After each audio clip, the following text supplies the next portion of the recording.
With that, introduce yourself. So, Joy, start with you. What do folks need to know about you? Hi, I'm Joy. I'm currently, as the slide says, working with GGWP, which is a moderation and community analytics software. But I have been doing trust and safety, community management, moderation, and everything that is around that for over 25 years now. I've worked on large scale online games mostly, but I've done some mobile as well. And a lot of my career was spent in the kids and family space. So I am very well versed on the operations and compliance side on all of that fun stuff. Thank you very much. And Patricia, same question. Hi, everyone. I'm Patricia. First of all, thank you, Matt, so much for having us here for this event. Also, congratulations to your team in putting this together. I am, as the slide says, the global lead of mental health and well-being at Discord. Basically what that means is I lead all of the user-facing mental health initiatives on a global scale. I've been able to do that for about 2 years. Outside of being at Discord, I'm also a licensed social worker and I am trained as a therapist. So I bring a clinician hat when I think about my work here. Yeah, thank you very much. Now we're here to talk about beyond safety, gaming as an ecosystem, helping players thrive. And so as we think about that, our first question, Joy, will pop over to you. But we want to reframe success, trying to move away from toxicity prevention to thriving by design. Like what does that look like? How should we think about that? It's mostly just thinking about I've been thinking about it in terms of belonging lately and how do we make sure that the users or players or audience that we're managing feels a sense of belonging. And in the past, we've done that mostly through qualitative means. So doing feedback surveys, just getting random tidbits from the users to make sure that they're happy as they want as we want them to be. But of late, I'm starting to see some really interesting frameworks, metric frameworks for belonging that involve that qualitative analysis, but have different. Like quantitative ways that you can track it so that you can get a baseline and then track for future. Carrie Melissa Jones did some really cool work earlier this year that she started talking about. She did it primarily working within religious communities and like figuring out how to do the metrics with those. But I'm gonna start working with her and see if we can like transform that into some gaming and like bring that metrics framework of belonging into the gaming world. So I think that that's the way to do it. But it's also the standard quant ways that we usually do it are with duration, the retention of like the D1 through 30 and seeing how often that they're coming back. But that doesn't really get into the kind of meat of how happy the users are, how much they want to come back. That's usually captured better in the past through qualitative means. So. Yeah, along those lines, like what are some ways in which platforms are sort of encouraging those quantitative behaviors? How are they being viewed, measured, or what are some specific examples of encouraging players to behave positively towards each other post-socially? My favorite ones are usually in the cozy space or the children's gaming space, where you'll see a lot of gifting mechanisms and kudos systems and just kind of friendship um, mechanisms that they've incorporated into the game from a design point of view. But then you can track the usage of those and again do that retention, do the churn, do those quantitative stats and attach them to those more um, almost like the soft skill, the pro social kind of features, but attach those quantitative measures to those. That's how I've been seeing it happen mostly. Yeah, I don't care how many folks in here. I'm jumping a little bit ahead. I realize I just assumed a lot of knowledge. How many folks in here are familiar with post-social behaviors in games? I see a couple quiet hands. That's okay. It's back to my years. I spent 15 years teaching high school. It's usually the ones who avoid eye contact. You're like, that's who I'm calling on. Within that, so when we think about pro socials, what are things that we can do in game design or game platforms to encourage positive interactions between players? And these could be, as referenced, like kudo systems. These could be opportunities for cooperation between players. These could be opportunities to like share. So, for example, in a co-op game, it could be two players have different skills, but in order to accomplish a goal, both those players must work together and utilize their skills together. And then as a direct result, they can both level up. Have also seen those in like some first-person shooter games, for example, where you have a boss who's really big and powerful, but if everyone from that group or world attacks the boss at the same time, collectively that boss takes damage, and individually they take less damage and are able to accomplish those goals faster. So it kind of encourages people to work together. So as we think about pro-social, we're looking at how can we design games specifically to do that. And I know you shared a couple of examples, like the Cozy Corner like seems the most obvious, like Sky Children. If you go into a room of gamers and be like, what's your favorite pro-social game? Like almost everyone's like, have you played Sky Children? And like that seems to be the most obvious, but like where we've talked about, one of the areas I get excited is like non-games that traditionally don't encourage those behaviors. Like you don't think about cute fuzzy animals on a farm, but other games that might be either first-person shooter or others that also have these kind of pro-social behaviors in them. I actually brought a list because I love a spreadsheet. So I kind of divide the different pro-social mechanisms into four main areas. There's obviously infinite ways that you can design pro-social into games, but you see them most often with like cooperative behavior, encouraging cooperative play between the users, communication mechanisms. So like there's a term called social affordance, and so those are the ways that you can design into a game mechanisms for users to interact with each other, and those can be open social affordances or closed social affordances. The open ones are very like a chat system, and you can let them talk to each other and they can have the different interactions that way. But there are some um, with that responsibility that with great power comes great responsibility, and if you give the users a lot of freedom within that chat system, you can possibly go into griefing, bullying, the toxicity that you're trying to get away from. So some people do more of a closed system, specifically with chat. I've seen, especially with kids games, they'll do like a dictionary chat or just like a list of things that you can choose from. So it's a limited, they're still giving a social affordance and giving them an opportunity to connect with each other, but it's in a more closed way. It's in a more encapsulated way, so you can kind of boundary what the behavior that you want them to do.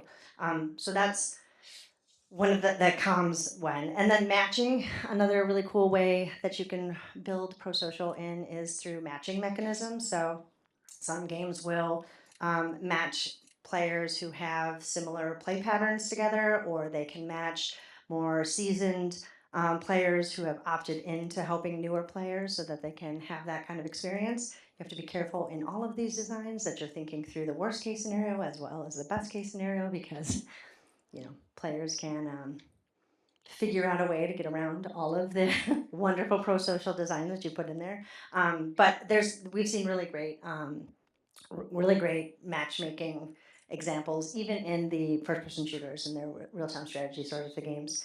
And then, like I said before, the gifting and kudos and friendship mechanisms, and like incorporating those into the game and making sure that that's like a priority and it's part of it. So from the co-op point of view, again, looking at more first-person shooters, Apex Legends had respawn banners and beacons that enabled teammates to revive eliminated allies if they wanted to help out.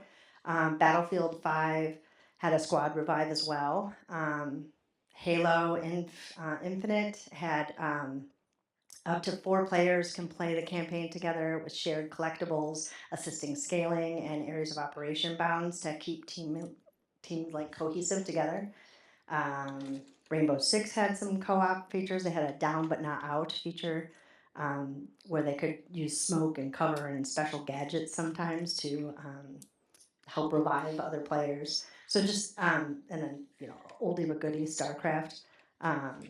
They had an Archon mode where 2 players could share the same base and like work together. So like a lot of those that co-op playing, I think, is a more popular way that a lot of the games that you don't think of as pro-social games, that the co-op features as an easy way that I think a lot of games can pop that in there. but I'm dominating. Well, yeah, and you see, no, it's easy to go down and see those because you see these communities evolve like around these games, right? And people who care about the communities and they care about other players and want to have a good experience. Sometimes voluntary, involuntarily, we'll just start, sharing gifts or coaching or things of that nature. But I think also understanding what's unique about pro social is that we can actually design for these behaviors, right? And we'll hear some more examples of that later today. And I know for those of you interested, Joy has offered to share out this spreadsheet as well. So post event, we'll have that to kind of give out to folks, see some of those. We have a bunch of these examples on our Digital Thriving website as well. One of the goals of TIG, part of our mission, is to promote digital thriving. And within digital thriving, it's really looking at designers, players, and developers collectively, like how do we help everyone thrive at each stage of the process? And so as we think about player thriving, Patricia, like for you, one of the biggest challenges we talk about gaming is just perception of gaming and gamers themselves and what value we can derive from playing games. And so kind of want to talk to you, particularly where I know working with largely teen populations, and I know you have a big mental health background as well. How can we look at gaming and thriving and sort of what's that telling us about people who play games or interact in these environments and, potential benefits versus the potential harms that we're seeing? Yeah. So I will say this has been one of the most exciting parts for me being at Discord and being in the gaming industry is learning all the ways in which you can use it to meet people where they're at for mental health specific needs and well-being. There's actually a plethora, that word is hard, a plethora of research out there that talks about the potential benefits of gaming. So there's research that says it supports with building resilience. It can help with problem solving and strategic thinking when you think about the certain games that people are playing. It can help with communication. So you talked about joy, pro-social behavior, and Matt, you as well. But another aspect of pro-social behavior can come through in communication. So when you think about you see this a lot in sports when you think about sportsmanship. It's like good job or you'll get it next time, try again. You actually have a lot of that happening in gaming pretty naturally. And so being able to lean into that. There's also gaming can support your mental health by helping release stress. So we saw that, I think, and spending time with folks, a lot of social connection too is a big one. In 2024, the Pew Research Center put out a survey where they looked at video games and teens, and they saw that 72% of the teens who responded said that they play games as a way to spend time with other people.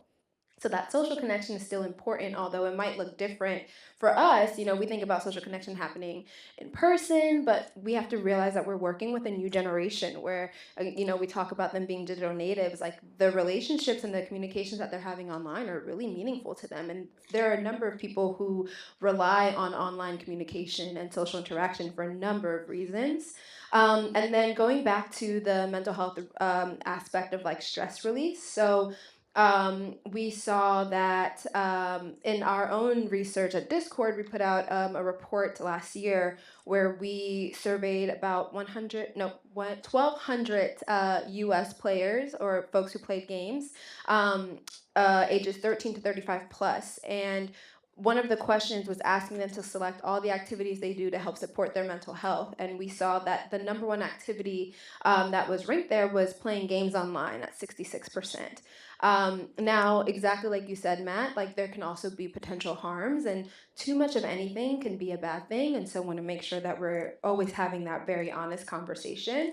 What I do want to encourage folks, though, is when you believe that somebody in your life is playing something in access, you instead of blaming that as a thing, there's usually a reason that's drawing them to it. So there could be something going on at school, at home, personally, that's where this is the only thing that they're finding release, and it can actually be a distraction. So I want us to kind of I want us to be a little bit more open-minded of trying to understand the why rather than making that be the why. Because there's usually with anything, there's usually something behind it that's drawing a person to keep going back over and over and over again.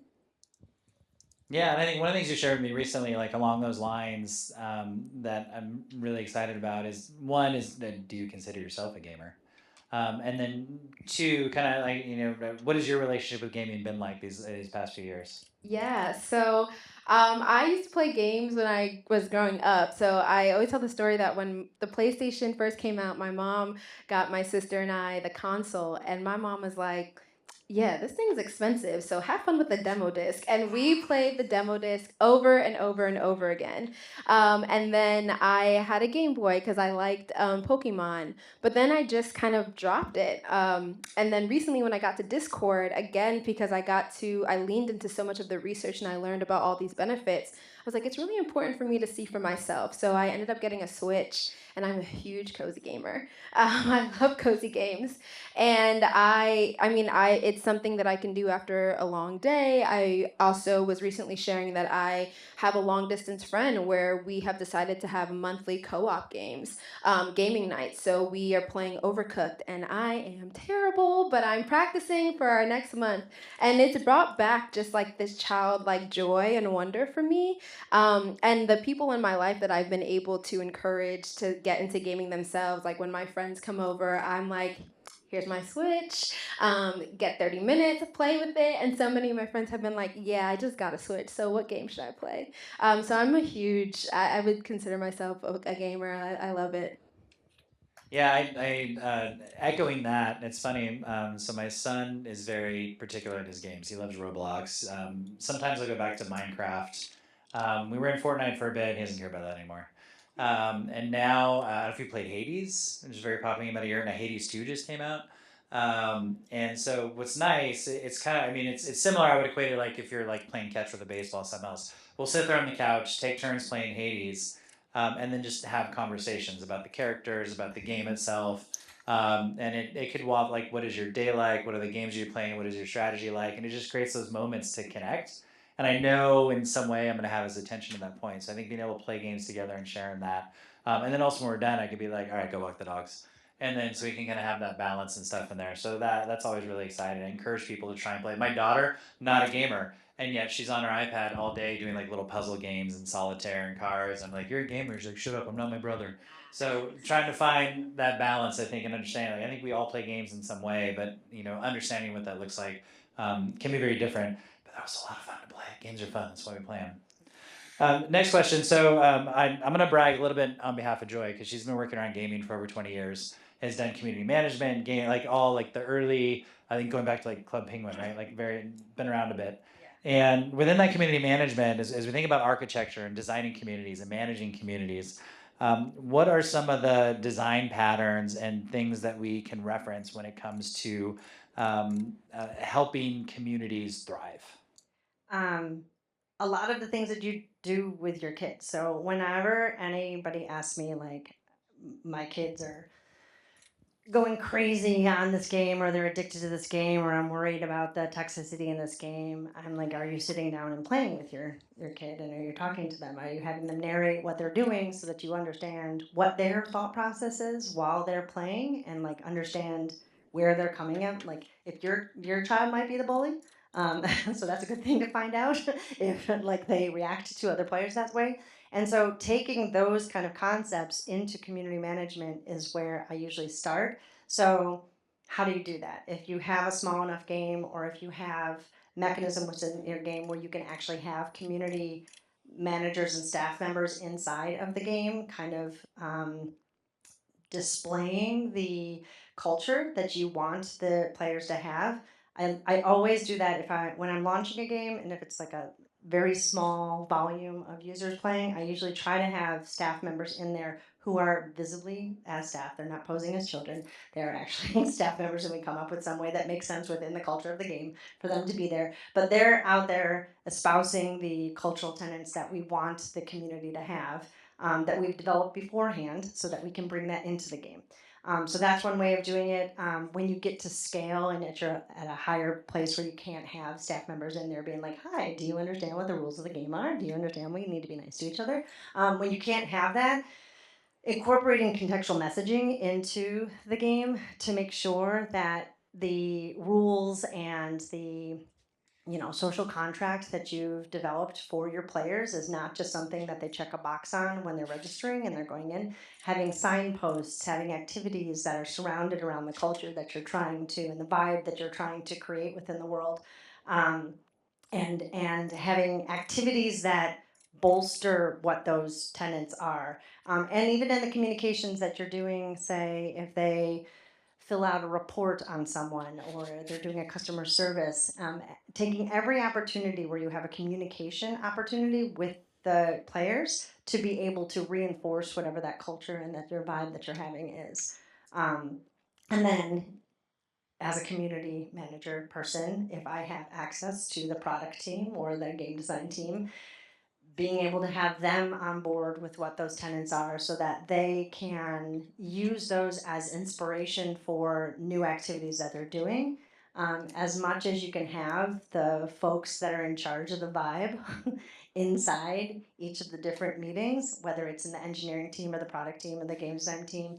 Um, I used to say that one of the games that we did, it was this beautiful illustrations in the background. We had this amazing art team with all these conceptual artists and all these like great backgrounds and stuff.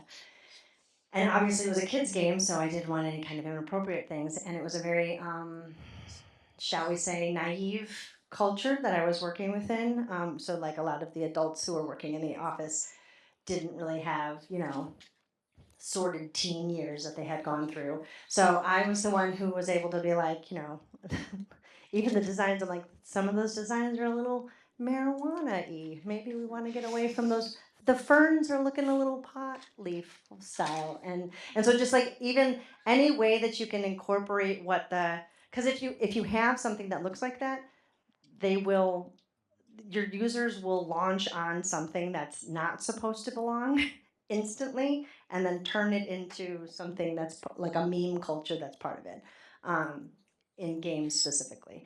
I'm trying to think of an example in non a kids game, but it comes out in kids games all the time. We had another one that was like, again, especially in a kids game where it's supposed to be like light and happy and like delightful. We had tiki torches and um, some kids turned the tiki torches into strip poles and they were dancing around and saying that they had a strip club that they were doing, and we had to like find like that, it was a very playful thing that they were doing. So then we were able to, I think we were able to leverage it, obviously not into a strip club mechanism, but it was like we made a dance club because we were like, oh, they like this dance club mechanism, so we were able to take um, aspects that they had turned into a toxic moment into something like take that to the game design team and be like, okay, cool. They apparently like dance clubs. So let's create a dance club within the world so that they can get this out of their system. They can like we'll attribute it to them that they gave us the idea and we created this dance club from you guys. And then we put it in there. So we turned it into a pro social moment, even though it was a toxic moment. So basically being able to kind of leverage the moments that you have with your users and being in tune to the culture that they have and the play patterns and the behavior patterns that they have, and be able to act on the fly with that from a community kind of management vibe and culture building. Yeah, just being very responsive. Exactly. Yeah. I kind of have one more question up here, and then we have some questions from the audience if you guys want to do that. And if not, that's fine too. How can we have better conversations around digital thriving in gaming? And Patricia, we'll start with you on this one. But as we think about us having better conversations, not just about the research and anything else, but what are some things we can do to kind of inform that and help push that in a positive direction to make some good change? Hmm. Um, I mean, the first thing that comes to mind is having conversations with the people who are playing games. So, be it adults, be it teens, but wanting to make sure that we understand what it is for them instead of taking like a paternalistic approach and being like, we know what's best for you. So, making sure that we elevate their voices. And I'll say something, especially again, as somebody who's trained as a clinician, it's been, like I mentioned at the top, just really exciting being able to think about the ways that gaming can be used to support mental health and meet people where they're at. And I think it's really important to bring in other clinicians, people who are working with folks every single day, whether they're seeing some kind of over reliance on gaming, or if they want to try a new mechanism to get their client to talk to them a little bit more. Like I've seen folks who use games, whether it be tabletop games or online games or through any console, where once somebody's kind of like in the state or in the flow of something, conversation flows. And so it could be a really great avenue if you have, thinking about if there's a client who maybe is a little resistant to talking or maybe has a hard time finding the words. If you are engaging with them in something that they love, and maybe that's gaming, their defenses are down and they might feel more free and open to speak. And so being able to use it as part of the process, so being able to look at it as a tool instead of, again, like I mentioned before, as an issue that needs to be solved or needs to be removed completely from someone's lives. I have a clinician that I'm close with who says that she really loves when her clients use games. And so she doesn't try to tell them to stop playing games, but she'll be like, okay, so if you spent like 2 hours playing games, then you should be going to the grocery store and asking the cashier where your favorite bag of chips are, because that's also helping with your social skills. And so, or she'll like give that advice to the parents and be like, hey, so use this as something like, if they want to play games, it's how can you use it to your advantage to allow them to get these social skills or to get out there or whatever it is that you feel like they're suffering in or like not necessarily progressing in. How can you use something that they love to help them build that skill there? So I think those are some ways that we can have another conversation around digital thriving that's not only rooted in research. I think also having a diverse team is really important too, especially in community management situations or any kind of audience management. So whether it's customer service, that sort of thing, anyone who has frontline exposure to the users, having people with a variety of backgrounds. I used to have really great luck. I lived in Chicago and I would hire improv actors, and they would be fantastic people for thinking on the fly and being able to like yes and the users and have really great ideas for how to engage with them. But then teachers had really great experience with kids, as you do. You're able to work a crowd really easily and like sense the um, like the ups and downs of the environment and like having that. And then what happens there is that you have just like a clinician has kind of like exercises they can do with their patients. Having different kind of backgrounds gives people different games that they can play, different ideas for events, different ideas for engagement, um, exposure to those different video game designers and the engineers and being able to kind of like introduce those different concepts to the different teams. If you have just like the one um, background of people or the one kind of skill set of people, you're going to get a kind of one or two tone sort of game. But having a diverse team that's bringing those different experiences so that you can bring different engagement mechanisms, I think is really important. Yeah, no, those are all good things. Maybe we have time about one or two questions. Are we good on time? I love it. I got a thumbs up. This is exciting. Nothing is more humbling than trying to present to a room of teenagers and to get them all do the same thing at the same time. Like that will bring you to earth very quickly. And any questions for the panel? That's fine if we don't. Yes. Yeah, I just have one. For Patricia. Sorry. I was just curious because you've looked at a lot of the research. There was some really interesting research done out of the Oxford Internet Institute, and a lot of the major multiplayer online games and platforms participated, and they gave them access to their data to analyze well-being. And I don't know if you've looked at that, and I sort of was curious what your opinion of it was. I haven't seen that one. I'll have to look that up. Andrew Przylski. I can't pronounce his last name. It's Okay. a Polish name, but it's interesting. I just was sort of curious if it's come across your. Yeah, I haven't. I'll have to take a look. I mean, do you mind sharing what some of the like interesting findings that you found from it? I think just in general, because there's this perception that online gameplay is all toxic and unpleasant and the research that they did anyway does not indicate that at all. I know that I've seen some research, but that one I'm not too familiar with, so I'll look it up. But I know kind of what I mentioned with the utilization of the language in chat. Like that's something that they're able to see is that there's a lot of really positive communication happening, and there's a lot of joking happening. Obviously, context matters, but they can see the ways in which folks engage and how it contributes to well-being through those mechanisms. So I'll make sure to look that up. Yeah, it was the first time that actually these publishers and platforms actually gave third-party researchers access to their data. So They don't like to say when bad things are happening, and that's usually what we're analyzing the data for. But a lot of the moderation softwares, GGWP included, um, has sentiment analysis capabilities. So you can track the positive and negative aspects on different kind of vectors. So you can see if the new feature that just came out, everyone's engaging with it. I know that one of the customers at GGWP is actually using it and putting a spatial map on it as well, so they can see kind of hot zones inside of the game where positive and negative things are being said.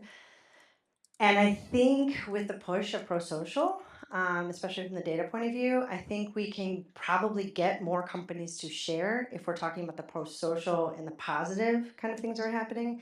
No one wants to talk about, like, even if it's we've decreased toxicity from this amount to this amount, it's really hard to get people to say that there's toxicity and like put their name on a research project that says it's going to be toxic. But if we can push it from the angle of the positive, or talk about aggregate return on investment for cleaning up the toxicity, which then causes the positivity to go up. I think that's where we can get more of that kind of research happening. But we try so hard. We have the data, but it's really hard to get the brands to say. Yeah, well, actually, I think Oxford's making the data available to other researchers too, so it's open. Yeah. Hi, I love research just like the next person, but what happens? Like, it's a toxic environment, something goes on Discord. What's the process? Like, what actually happens? So it depends on the brand. My recommendation, when I'm asked by the brand on how they should set up their policies, is that you address it as quickly as possible and you reinforce whatever those agreed upon community guidelines are that you've already shared with your users. And then you have a predetermined sanction ladder that you follow. And that could be from a manual point of view or it can be automated. But so if you've determined that you don't want profanity in your space, like that's something that's there, you start with a warning. Hey, you violated the rule. Maybe you want to read these again. Look at the rules again. Then the next time they do it, maybe they're silent, they're muted for a certain amount of time, or they can't participate in certain interactive kind of chat features within the game. But you don't want to kick them out completely of the game because then they'll, that's a last resort because you want your numbers higher and you want the engagement there, but you also don't want them to have a negative impression of the game. You want them to get the disciplinary kind of impact that you're getting without making them not go into the game anymore. And then you just kind of go up from there, and if they keep going, and then you go further. Sometimes it could be something if you've determined that it's like a threat against some other player, and that's just like we're just going to skip the warning and the silencing and we're going to go right to a ban. You might even actually have an escalation protocol that you have to contact law enforcement to do that sort of thing. But the more swift and the more consistent and the more understood by the community what those rules are and what the consequences of those rules, that's where you're going to see recidivism rates go down. You're not going to see that happening as often if you can be communicative and you have that as broadcast to the users, because the users want it to be a happy space. And so if you have a couple, I have a friend who hates the term bad actor because it has connotations there, but if you have a couple bad actors in there and you can take care of them, most of the players want to play the game. They want to interact at the cultural points that you've set out, but your team has set out to. So as long as you kind of bring them back if they're having a bad day and just kind of remind them of where you want them to be, that usually works in a lot of the situations. Now, in situations where you're getting a news story, where it's happening a lot in a game, that could be a lot of different reasons. They could have not the best detection mechanisms. They might not have automation set up. In bad situations, they may not have a priority that the culture, like that might be something that they're okay with being as part of the culture. So you have to figure out from the brand point of view what's going on there. I know that there's a couple situations. I know the Roblox team is a fantastic trust and safety department, but they just have so many players. They have so many players, and it's just really hard to keep up with that. So if you have, 100 million items happening, and then 0.01 percent are bad, that's still a very large amount of things. And if any of those kind of get picked up from a PR situation, it's going to be bad. So it's a hard question to answer because it's very specific to the situation, but there are some best practices in the community management world that you can employ, and in the design world you could do that. But you could, like, as a user, you could just go to another computer, another name, another computer, a different IP address, another name, just like continually going at it, right? Yes, but again, there is software out there, GGWP is one of them, that can detect those patterns of, I mean, Right. even if they're doing proxy jumping and they're going on to different IPs, there's patterns of behavior that the softwares can now detect that if you have those in place, you can look for them. But it has to be a priority of the team. Right. So what happened with Discord with the recent Roblox scenario with the child who committed suicide? That I can't speak to, but I did want to just double tap what Joy said. We have we have a warning system that we rolled out a couple of years back, which really uses that ladder system where depending on the offense, you'll get a warning. It's up there in your profile. You can check it out. It tells you like maybe you are muted or maybe you can't do a certain action on the platform. It'll tell you how long you have, why it happened, a reminder of the guidelines. I also want to kind of like frame this conversation to a certain extent around like adolescent development and their want to risk take, which is very much part of being a teenager. And sometimes they think that online is like the safest or the best place to do it rather in person. And so we do see some of those behaviors or that risk taking where like you kind of were talking about some certain examples where they might take something that's not supposed to be nefarious and they'll turn it nefarious, or they act out in a certain way. Again, maybe there's something happening in their personal lives or they just find this to be the easier avenue that they can do so. So I also want to want us to remember that there is a certain aspect of risky behavior that is appropriate for adolescent development. That's part of just like getting to that next stage. Yeah, please give a round of applause for my panelists as we get around. I know you have more to say. I know we have more questions. They will be here after. And we exist online, so. Oh, we exist online. Where can folks find you if they want to find you? Oh, LinkedIn. Everywhere, yeah. Everywhere. I encourage you to reach out and find them. One of the biggest things about the Digital Thriving Playbook is how we can kind of put thought into action. And as I'm handing the microphone back over to Michael here, I get an opportunity to see what some of that work looks like and how we can actually operationalize this knowledge and turn it into something really good. So please welcome back Michael Preston. Thanks, Matt.